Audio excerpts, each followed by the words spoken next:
بسم اللہ الرحمن الرحیم۔ ایک اللہ والے بزرگ کا قصہ۔ ایک بزرگ حج کے سفر پر گئے تھے۔ جب وہ ایک جگہ سے گزر رہے تھے، ان کے ہاتھ میں ایک تھیلا تھا، اس میں کچھ پیسے تھے۔ اچانک ایک چور ان کے ہاتھ سے تھیلا چھین کر بھاگ گیا۔ جب چور کافی دور نکل گیا تب اچانک اس کی آنکھوں کی روشنی ختم ہو گئی۔ آنکھوں کی روشنی جاتے دیکھ اس چور نے رونا شروع کر دیا۔ تب لوگوں نے چور سے پوچھا، بھائی کیا ہوا؟ تو وہ کہنے لگا، میں نے ایک آدمی کا تھیلا چھینا ہے، وہ کوئی بڑا اللہ کا قریبی بندہ لگتا ہے، میری آنکھوں کی روشنی چلی گئی، خدا کے لیے مجھے اس کے پاس پہنچا دو تاکہ میں اس سے معافی مانگ سکوں۔ جب لوگوں نے پوچھا کہ یہ قصہ کہاں پیش آیا تو کہنے لگا، فلاں نائی کی دکان کے قریب پیش آیا۔ لوگ اس کو اس دکان پر لے گئے اور نائی سے پوچھا کہ اس طرح کا کوئی آدمی یہاں سے گزرا ہے؟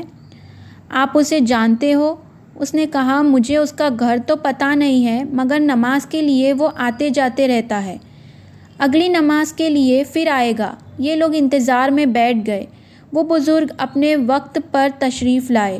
لوگ اس چور کو ان کے پاس لے گئے تو اس چور نے جا کر ان کے ہاتھ پاؤں پکڑ لیے کہ مجھ سے غلطی ہو گئی، گناہ ہو گیا، نادی ہوں، شرمندہ ہوں، میری آنکھوں کی روشنی چھین گئی، آپ اپنے پیسے واپس لے لیجئے اور مجھے معاف کر دیجئے تاکہ اللہ تعالیٰ میری آنکھیں ٹھیک کر دے۔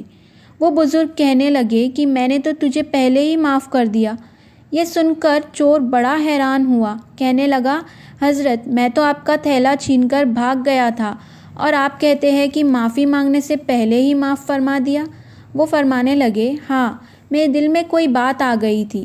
فرمانے لگے، میں نے ایک حدیث جس میں نبی اکرم صلی اللہ علیہ وسلم کی قیامت کے دن جب میری امت کا حساب پیش کیا جائے گا تو میں اس وقت تک میزان کے قریب رہوں گا جب تک میرے آخرت امتی کا فیصلہ نہیں ہو جاتا۔ میرے دل میں یہ بات آئی کہ اگر میں نے اس چور کو معاف نہیں کیا تو قیامت کے دن یہ مقدمہ پیش ہوگا اور جتنی دیر میرے مقدمے کا فیصلہ ہونے میں لگے گا، اللہ کے نبی کریم صلی اللہ علیہ وسلم اتنی دیر جنت سے باہر رہنا پڑے گا۔ اس لیے میں نے معاف کر دیا کہ نہ تو مقدمہ پیش ہوگا، نہ ہی میرے محبوب کو جنت میں جانے میں دیر لگے گی، وہ جلدی جنت میں تشریف لے جائیں گے۔